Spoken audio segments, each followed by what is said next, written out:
guys, welcome back to my channel Dimpy'z Dreams. মই Dimpy আপোনালোকক পুনৰবাৰ স্বাগতম জনাইছো মোৰ অন্য এটি ভিডিঅ'লৈ। প্ৰথমতে ক'বচোন আপোনালোকৰ তাত গৰম কেনেকুৱা? আমাৰ ইয়াত ভীষণ নহয়, আমাৰ ইয়াত সাংঘাতিক গৰম। আপোনালোকৰ তাতো গৰম কেনেকুৱা? আপোনালোকে কমেন্ট বক্সত লিখিবচোন। গৰম হ'লেওতো আমি খোৱা লোৱা ঠিকমতে কৰি আছো। আজি হেয়ে মই আহিলো মোমো ৰেচিপি শ্বেয়াৰ কৰিবলৈ। মোমো চাইনিজ ফুডৰ ভিতৰত মোমো মোৰ সকলোতকৈ ফেভাৰিট হয়। গতিকে বলকচোন চাও মই আজি কেনেকৈ মোমো বনালো। আৰু সদায় কোৱাৰ দৰে কওঁ যে যদি মোৰ ভিডিঅ'টো চাই ভাল লাগে তেতিয়াহ'লে লাইক কৰিব, কমেণ্ট কৰিব, শ্বেয়াৰ কৰিব আৰু সাবস্ক্ৰাইব কৰি কাষতে থকা বেল আইকনটো ক্লিক কৰিবলৈ একেবাৰে নাপাহৰিব। প্ৰথমতে মই মোমোৰ বেছটো বনাবলৈকে 2 কাপ সমান পৰিমাণৰ ময়দা লৈছো। লগতে মই লৈছো 1 চামুচ বেকিং পাউডাৰ আৰু এচিকুটমান নিমখ আৰু 4-5 চামুচ মই ৰিফাইন তেল তাত এড কৰিছো। প্ৰথমে মই এইখিনি চামুচখনেৰে ভালদৰে মিক্স কৰি লম।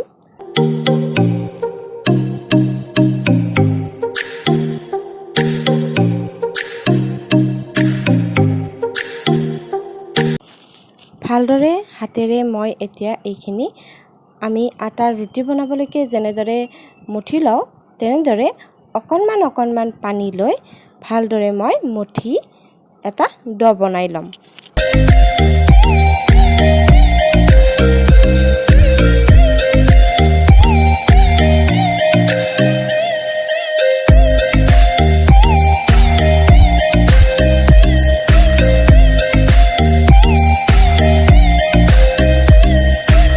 এই চাওক ড'টো এতিয়া একেবাৰে সফট হৈছে।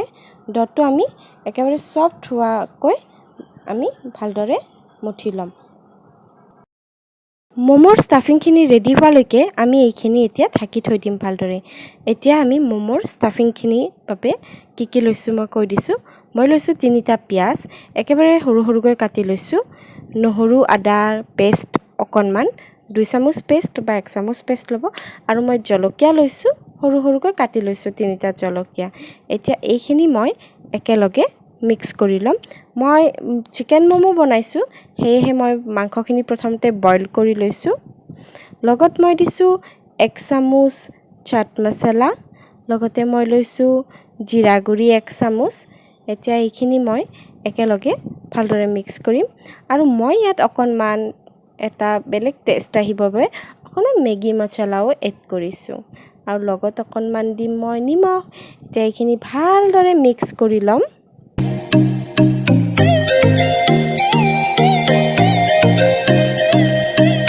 ভালদৰে মিক্স হোৱাৰ পিছত মই কেৰাহীটো জুইত বহাই দিছোঁ।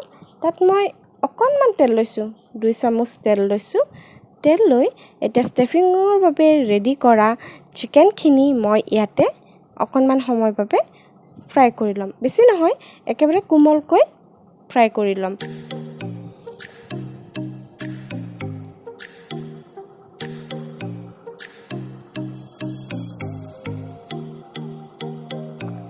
লগত মই দিছোঁ 2 চামুচ সয়া চচ আৰু এতিয়া এইখিনি একেলগে ভালদৰে মিক্স কৰি অকণমান সময়ৰ বাবে মই জাষ্ট ফ্ৰাই কৰি ল'ম।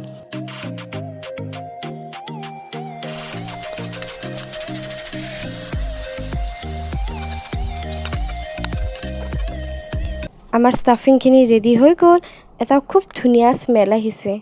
আৰু এতিয়া বনাই থোৱা ড'খিনি সৰু লাৰু বনাই মই গোটেইখিনি ভালদৰে অকণমানকৈ বেলি ল'ম।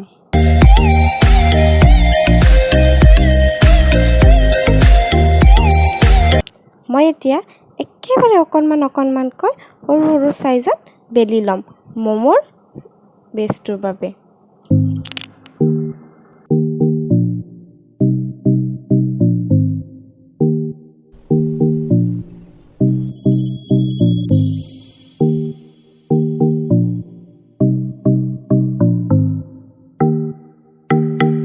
এয়া হৈ গ'ল মোমোৰ বাবে ৰেডি। এতিয়া ইয়াত আপোনালোকে ইচ্ছা অনুযায়ী ষ্টাফিং ভৰাই যাব পাৰে আৰু নিজৰ মন পচন্দ অনুসৰি ইয়াক আপোনালোকে শ্বেপ দি যাব পাৰে। মই ইয়াত কেইবাটাও ডিজাইনত শ্বেপ দিছোঁ। এইটো এটা চাওক দেখিবলৈ ইমান ধুনীয়া লাগে সেইকাৰণে মই এইটো শেপৰ ডিজাইনত ভাল পাওঁ তাৰ উপৰিও মই দুটা তিনিটা শেপত মই মমো বনাইছো এইটো শেপত বনালে ষ্টাফিং বেছিকৈ ধৰে আৰু মোৰ দৰে খাই ভাল পোৱা মানুহে ষ্টাফিং বেছি দি খাবই ভাল পাব সেয়ে তেনেকৈ বনাই চাব পাৰে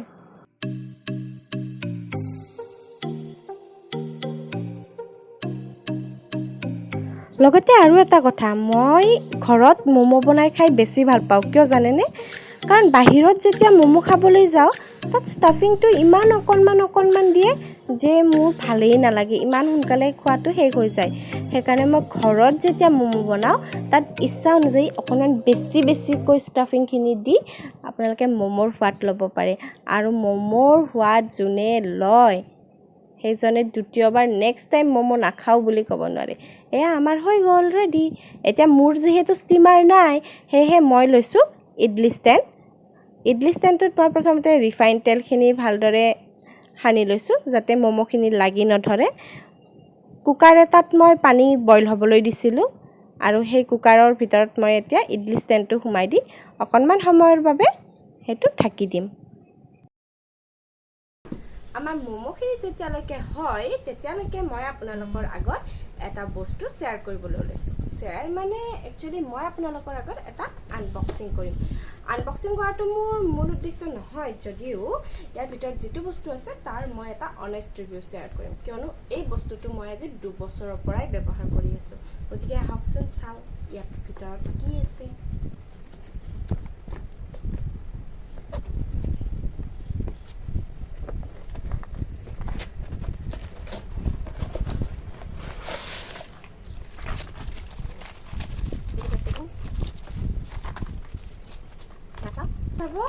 এইটো টুইন পেক হয় ইয়াত দুডাল আছে আৰু এডাল হ'ল nature studio' plum nature studio' হয় আৰু বহুত ধুনীয়া হয় আপোনালোকে এইটো 12 ঘণ্টালৈকে ব্যৱহাৰ কৰিব পাৰে একদম স্মাৰ্ট ফ্ৰী হয় অলপো বেয়া হৈ নাযায় মই 2 বছৰৰ পৰা এইটো ইউজ কৰি আছোঁ মই দুডাল লৈছোঁ দুডালত 700 সামথিং কিবা লৈছিলে গতিকে লগত ইয়াত আপোনালোকে শাৰ্পনাৰডাল ফ্ৰী পাব